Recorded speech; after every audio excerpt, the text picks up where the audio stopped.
අද ඔයගලන්ට අරන් ආව ලස්සන තැනක් පෙන්නන්න ලස්සන වගේ විශේෂ තැනක්. අද අපි ආවා ඉන්ඇක්ටිව් වෝල්කැනෝ එකක් බලන්න. ඔරිගන් වල තියෙන ප්‍රසිද්ධම ඉන්ඇක්ටිව් වෝල්කැනෝ එකක් තමයි මවුන්ට් වුඩ් කියලා කියන්නේ. ඔයගලන්ට පිටුපස්සේ මේ පේන්නේ මවුන්ට් වුඩ් එක. ඉතින් අද වීඩියෝ එකේ ඔයගලන්ට පොඩ්ඩක් මේ වෝල්කැනෝ එක වටේට අරන් ගිහිල්ලා ඔයගලන්ට මේක පෙන්නලා ඔයගලන්ට මේ පරිසරයේ සුන්දරත්වය විඳ ගන්න තමයි මේ වීඩියෝ එකෙන් අපි උත්සාහ කරන්නේ. අද අපි එක්ස්ප්ලෝර් කරන්නේ මවුන්ට් වුඩ්.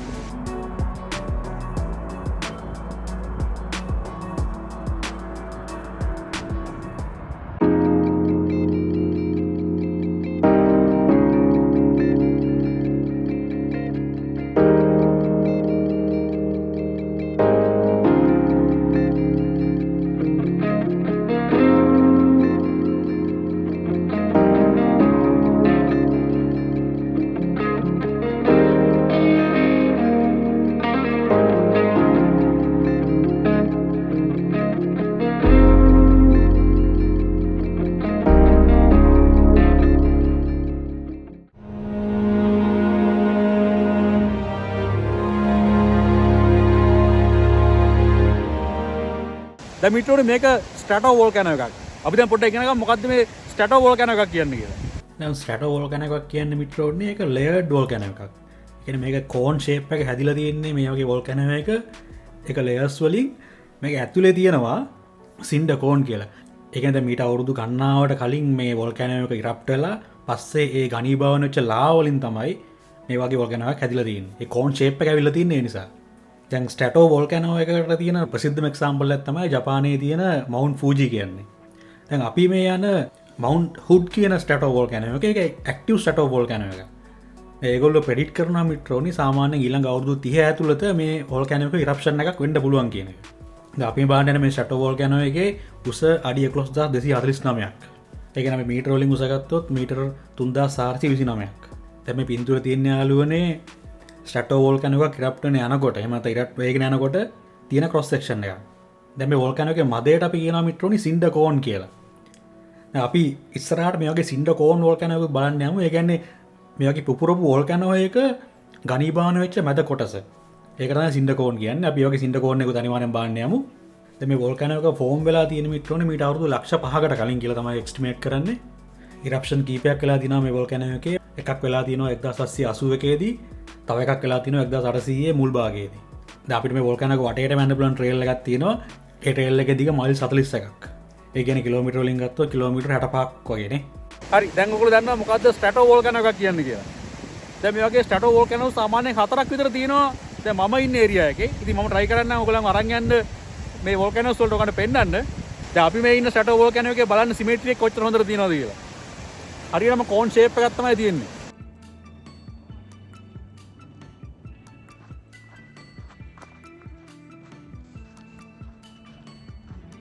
මිත්‍රෝනේ අපි දැන් යන්නේ ට්‍රිලියම් ලේක් කියලා ලේක් එකක් බලන්න.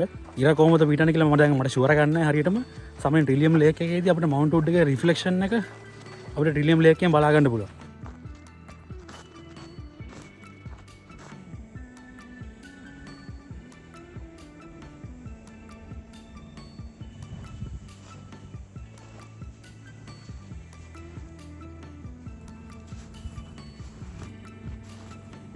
පොඩි ප්‍රශ්නයකට තියෙන ට්‍රිලියම් ලේක් එක අයිස් වෙලා තියෙන්නේ සම්පූර්ණයෙන්.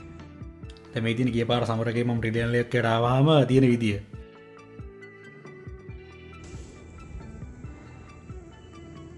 ආගොල්ලෝ දිලා බලමු. ඉස්සන. දැන් ගන්න නිකන් මේක ෆොටෝ එකක් තියෙනවා නිකන් කිසිම හෙලවිල්ලක් නැහැ වගේ තමයි පේන්නේ. අපිට ඇත්තටම මේ ට්‍රිලියම් ලේක් එකේ තමයි දැන් ඉන්නේ. පොඩි ට්‍රිලියම් ලේක් එකේ වටේට ඇවිදලා බලමු.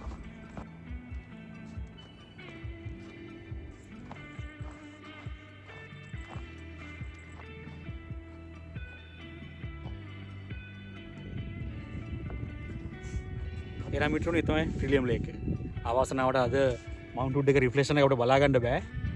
මොකද ට්‍රිලියම් ලේක් එක අයිස් වෙලා තියෙන නිසා. නමුත් හිතනවා මෙතන හරිම ලස්සන තැනක් කියලා. දැන් අපි try එකක් දෙමු මවුන්ට් වුඩ් එක ළඟටම හයික් කරන්න.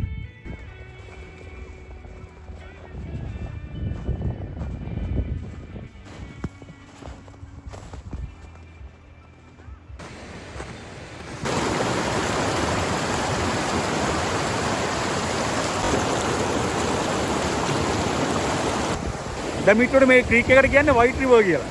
දැන් මේ ක්‍රීක් එකෙන් තමයි මිත්‍රෝනේ ප්‍රධාන වශයෙන් දැන් මේ මවුන්ට් වුඩ් එකේ දැන් තියෙන අයිස් ඒවට කියන ග්ලේෂියර්ස් කියලා. දැන් ග්ලේෂියර්ස් දියවල යන වතුර යන්නේ ඇත්තට මේ වයිට් රිවර් කියන ක්‍රීක් එකෙන්. ඇත්තට මේ වයිට් රිවර් කියන එක හැදිලා තියෙන්නේ ඒ උඩ තියෙන අයිස් දියවල යන ජලයෙන්. දැන් ඔයගොල්ලෝ නගින්න මීටර උඩින් මේ තියෙන්නේ 100%ම පිරිසිදු ජලය. සම්පූර්ණ ග්ලේෂියර්ස් දියවල හැදිච්ච වතුර තමයි මේ තියෙන්නේ.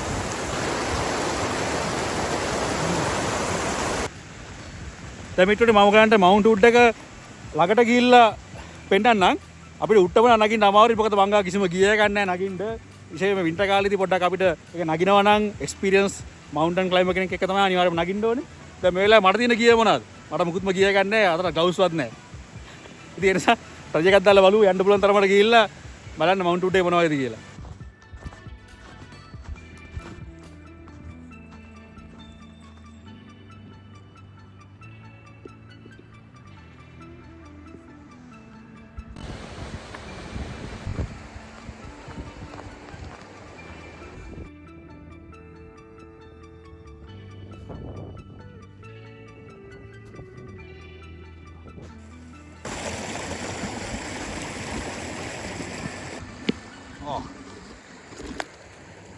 මේ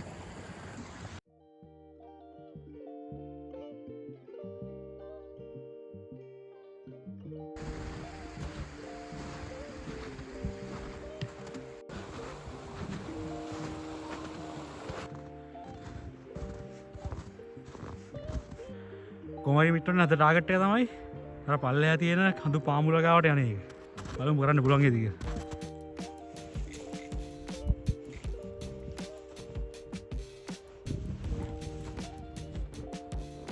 යන එක පොඩ ඩේන්ජර්ස් විතරනේ. මොකද පුළුවන් ගෙද දන්නේ නැතන්ට යන්න. මොකද අයිස් යට තියෙන මොකක්ද කියලා ෂුවර් නෑ. ඉන ගාවටම වගේ බහිනවා පල්ලෙහාට.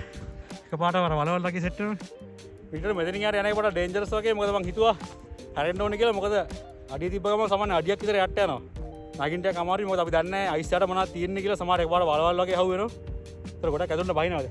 දැන්ට මේ වගේ දෙයකට විතර හවු වුණා. දැන් වින්ටර් පීරියඩ් නිසා සාමාන්‍යයෙන් ඉරේලිය තියෙන දවස් 6ක් විතර. දැන් 2යි වෙලාව.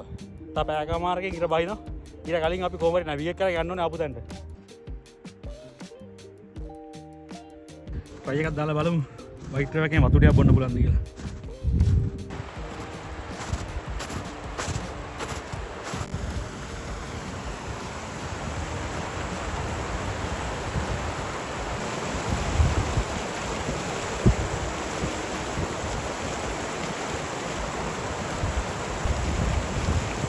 එනම ඊටුනේ මම සමුගන්න කියලා තමයි බැලුවේ. දැන් තියෙන සිටුේෂන් එක නෝ මෙච්චර විතර තමයි එන්න පුළුවන් වගේ මට තේරෙන්නේ. මොකද කිසිම මිනිස්සෙක් මෙතනින් යාට හයික් කරන බව පේන්නේ නැහැ. ඊළඟ සමර ගියා අපි ට්‍රයි එකක් දාලා බලමු සම්පූර්ණ මවුන්ට් වුඩ් එක උඩටම යන්න. ඒතකොට පාර හොඳට ක්ලියර්නේ. එහෙනම් දැන්ට මම නවතින්නම්. එහෙනම් අපි ආයෙ තමුවෙමු. හැමෝටම පීස්.